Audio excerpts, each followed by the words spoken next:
네, 저희 KBS는 어제 경찰이 실종자를 빨리 찾기 위해 실종 경보 문자를 도입하고도 이를 제대로 활용하지 않고 있다는 소식을 전해드렸는데요.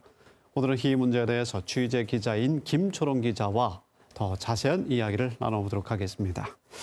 네, 김초롱 기자, 먼저 이 실종 경보 문자 제도가 어떤 제도인지 조금 더 보충 설명 부탁합니다.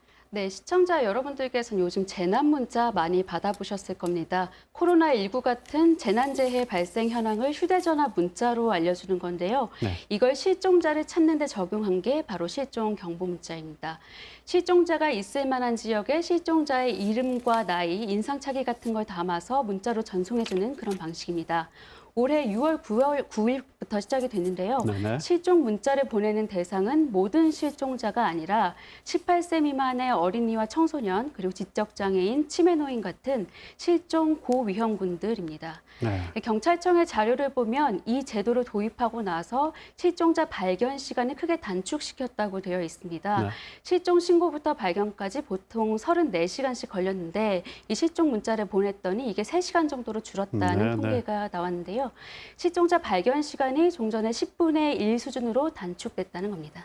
실종자 발견 시간이 획기적으로 줄었어요. 10분의 1 이하로 단축됐는데 상당히 효과가 좋아 보이는데 그럼에도 불구하고 현장에서는 이 제도가 잘 활용되지 않고 있다고요? 네, 그렇습니다. 실종 문자 도입 4달 동안 전국 경찰의 고위험군 실종 신고 대비 문자 발송률은 평균 1%대 네. 수준입니다. 강원도의 경우에 더 낮아서 0.6%인데요. 네. 고위험군 실종 사건 310건 가운데 문자는 단 2건 발송됐습니다. 네. 취지는 물론이고 효과도 참 좋게 나타나고 있는 것 같은데 이 현장에서 이렇게 활용률이 저조한 이유는 무엇일까요? 우선 문자 발송의 필요성이 크지 않다라는 게 일선 경찰들의 반응인데요. 실종 사건은 대부분 현장 탐문이나 CCTV 분석 등을 통해서 네. 실종자의 조기 발견이 가능하기 때문에 문자를 발송해야 할 만큼 장기화된다거나 심각한 네. 사건이 많지는 않다는 겁니다. 또 모든 실종 사건에 대해 문자를 보내면 국민들이 얼마나 피곤하겠냐, 그런 국민 피로도를 지적을 하기도 합니다. 또 현실적인 그런 제약도 있는데요. 네. 먼저 실종 사건의 경우에는 정확한 실종 장소를 찾는데 시간이 꽤 걸린다고 합니다. 또 이게 진짜 실종인지 아니면 네. 가출이나 다른 범죄의 가능성은 없는지, 또 의도자도 아니면 빚쟁이를 찾으려는 그런 허위 신고가 아닌지 네. 구분을 해야 하는데 이것도 역시 시간이 필요합니다. 이런 과정을 거쳐서 문자 발송을 하기로 하더라도 그 과정 자체가 시간도 오래 걸리고 번거롭습니다.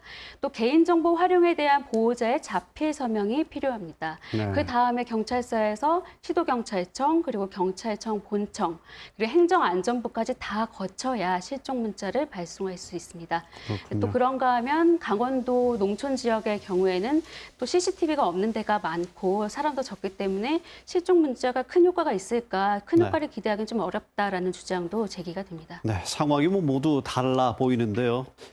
그렇지만은 이 효과가 입증된 만큼 이 실종 경보 문자 제도 활용률을 높이는 방법은 무엇이 있겠습니까? 네, 우선 문자 발송 절차를 간소화하려는 그런 노력이 필요합니다. 이젠 경찰에도 지방자치시대가 도입이 됐다라는 말들이 있는데요. 네. 실종 문자 발송 권한을 시도경찰청으로 넘기기만 해도 문자 발송 시간을 크게 줄일 수 있을 것으로 보입니다. 또 이제 미국 같은 경우는 전광판이나 방송을 통해서 실종 아동을 찾는 엠버라는 그런 제도가 있는데요. 네. 가족이 요청만 하면 바로 실종자 정보를 공개한다고 합니다. 그러니까 요청 자체만으로도 개인정보를 알려도 괜찮다, 그런 의사로 보고요. 별도의 서명 절차는 거치지 않는 겁니다. 이런 네. 참고할 만한 제도들이 있습니다. 그렇군요. 고려할 것도 많고 시도 경찰 쪽으로 넘기기만 해도 좋은 효과가 더 배가 될 것 같습니다. 김초롱 기자, 취재 수고 많았습니다.